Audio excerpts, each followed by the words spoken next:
Hello everybody and welcome to the first video on learning how to factor quadratics. In the first few videos we're going to concentrate on factorising quadratics that have no leading coefficient. This means that all these examples have no integer in front of x squared. We will cover examples that have a leading coefficient, but we'll cover those in later videos. So the first thing we want to do is to look at the constant within the quadratic, which in this example is -9. The next step is to write down all the pairs of numbers we can find that when multiplied together give us -9. And as you can see, we have -1 times 9, -3 times 3, or 1 times -9. But the second condition we need for the two numbers we choose is that they add up to give us the same coefficient that is in front of x. In this case, it's -8. Now, if we look down our list of numbers, we can see that 1 plus -9 would add up to -8. So these are the numbers we need. So now we can use these numbers by writing x plus 1 times by x minus 9. And that's how we've factored the expression. But just to confirm we have got the right answer, we're going to multiply the brackets out. So if we times x, we get x squared. X times -9 is -9x. Plus 1 times by x is plus x, and plus 1 times by -9 is -9. Then if we tidy that up by adding the -9x and the x together, we get x squared minus 8x minus 9, which is the same as the original expression. Therefore, we know we've done it correctly. In the second expression, the constant is 10, so we have to find two numbers that multiply to give us 10. So we have 1 times 10, or 2 times 5. Now we could also have -1 times -10 and -2 times -5. However, we are going to stop there because the second condition means that those two numbers have to add up to give us 7. And we've already found it because 2 plus 5 is equal to 7. So these are the numbers we need. So now we can write the answer as x plus 2 times by x plus 5.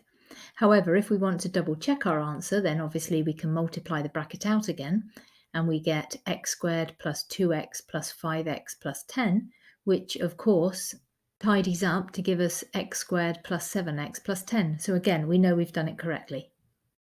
In the third example, the constant is 12. So the two numbers we could use that multiply together to give us 12 could be 1 and 12, or 2 and 6, or 3 and 4, or of course -1 minus 12, -2 minus 6, and -3 minus 4. However, in this example, we know that the two numbers must also add up to -7. Well, -3 and -4 add up to -7, so these are the numbers we need to use in our answer. So we know we can factorize this expression by writing x minus 3 times by x minus 4. And again, we can verify our answer by multiplying it out. And if we multiply this out, we get x squared minus 4x minus 3x plus 12, which is of course x squared minus 7x plus 12. So yes, it's correct. And in the fourth example, we have to find two numbers that multiply together to give us -12. So we could have -1 times 12, or -2 times 6, or -3 times 4. Now we could of course have 1 times -12 and 2 times -6, etc. However, I'm going to stop there because I think we've already got our answer, because I've looked ahead and I've seen that the two numbers also need to add up to +4. Well, if you look here, we have -2 and 6, and if you add those together, we get +4. So we already have the numbers we need. So our answer is x minus 2 times by x plus 6. And to check it, we can multiply it out, and we do indeed get x squared plus 4x minus 12. In number 5, we need two numbers that multiply together to give us -20. So we could have -1 times 20, -2 times 10, or -4 times 5. Now there are more solutions, but I'm going to stop there because I can see that the two numbers also need to add up to give us +8. And if you look here, we already have our answer, -2 and 10. So we could write the answer as x minus 2 times by x plus 10. And here's the verification to prove that that is correct. In number 6, we need two numbers that multiply together to give us minus 16. Possible solutions include minus 1 times 16, minus 2 times 8, and minus 4 times 4. However, you can see that the numbers also need to add up to give us minus 6.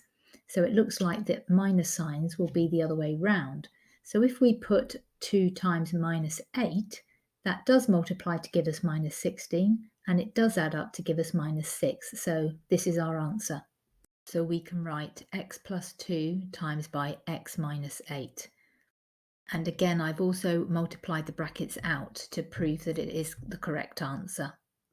In number 7, we need two numbers that multiply together to give us positive 24. However, we also need them to add together to give us minus 11. Therefore, we're going to need two negative numbers.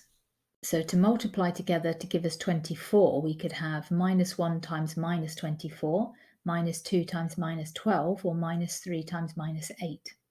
And as you can see, minus 3 plus minus 8 gives us minus 11. So these are the numbers we need, and the answer is x minus 3 times by x minus 8. And finally, in number 8, we want two numbers that multiply together to give us 24, which are here, but we also want them to add up to give us positive 10. So that's these numbers here, 4 and 6. They multiply together to give us 24, and they add together to give 10. So our answer is x plus 4 times by x plus 6. So that's it for this video, and as always, thanks very much for watching. I hope it helped, and we will do some more practice in the next video. Meanwhile, if you could press the like and subscribe, that would help me out and I'd really appreciate it. And I'll see you in the next one. Bye for now.